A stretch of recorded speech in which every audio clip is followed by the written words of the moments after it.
Okay, so this is going to be a quick tutorial on how you can use your periodic table to help you do quantum numbers. So first things first, there's 4 quantum numbers. The first quantum number is what energy level your electron's in. So if you take a look down the numbers on the side, 1 through 7, 3, 4, 5, 6, 4 and 5, and 2, 3, 4, 5, 6.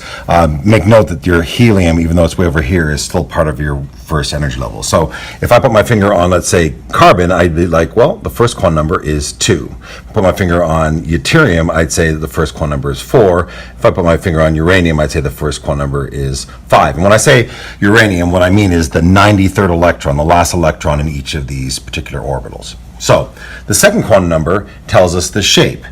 So the shape of the orbital is either going to be S, P, D, or F. And if we take a look at our periodic table, this is our S block, this is our P block, this is our D block, and this is our F block down here. Each of these corresponds to a number. 0 corresponds to S, D corresponds to 2, and P corresponds to 1, and F corresponds to 3. What that means is this, is I can put my finger now on any electron, let's say the 11th electron, and I can say that the first quantum number is 3, and the second quantum number is 0. Or I could say the first quantum number for phosphorus, the 15th electron, is 3, and since it's in a p orbital, the second quantum number is 1.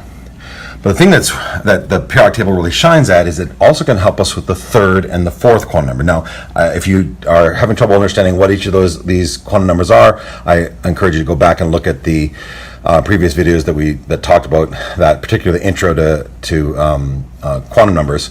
But here's what's really cool. Since p orbitals come in a set of 3, the way we number the p orbitals, we go 0 in the middle, and we go -1, and we go 1. So if we're actually putting electrons into orbitals, we go -1, 0, 1, and then go back again and go -1, 0, 1. So on the periodic table itself, we can write this as -1, 0, 1, -1, 0, and 1. Make sure this applies only for this column right here. And that means that everything in this column right here, the third quantum number is -1. Everything in this column it's 0. Everything in this column it's 1, -1, etc. So if I were to ask you, what are the 3 quantum numbers for phosphorus? I could say the first quantum number is 3. It's in a p orbital, which means that the second quantum number is 1. And then if I look over at it, it's in the 1 category, and so the third quantum number would be a 1.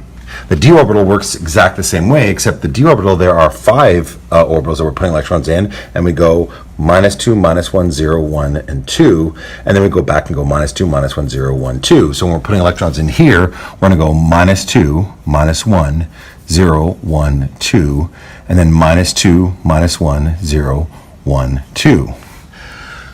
Similarly, we now know the 3 quantum numbers for any of the elements in the D block. So for example, if I said zinc, I'd go zinc is in the third energy level, so its first quantum number is 3. It's in a d orbital, so its second quantum number is 2. And it's in the 2 column, so its third quantum number is a 2. The F block, similarly, there's 7 orbitals. I'm not going to show you with on my fingers, and they go -3, -2, -1 all the way across. So we're going to go -3, -2, -1, 0, 1, 2, 3.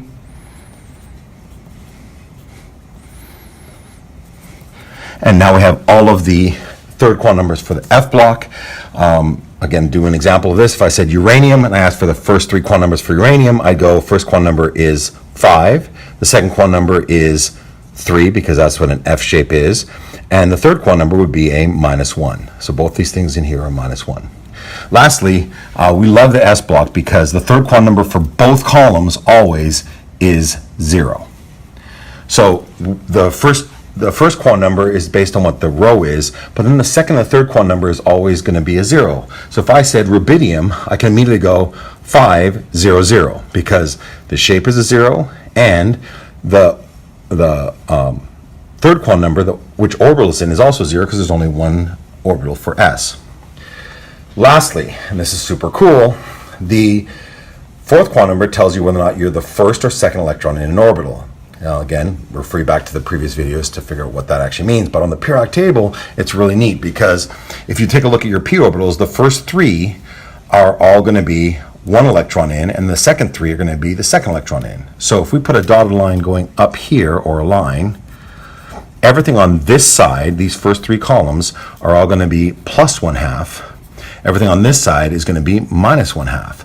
So that means that right now I could do the 4 quantum numbers for, let's say, carbon, and I would go, first quantum number is 2, the second quantum number is a 1, because p is equal to 1. This is kind of messy here, I apologize.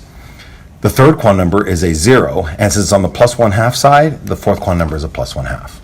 Similarly, for the D block, if I counted over 5, 1, 2, 3, 4, 5, and put a dotted line up here like this side is plus 1/2, this side is minus 1/2. So if I did, for example, scandium, I could go, the first quantum number is 3, the second quantum number, since the d orbital, is 2, it's a minus 2 for the third, and it's a plus 1/2 for the fourth.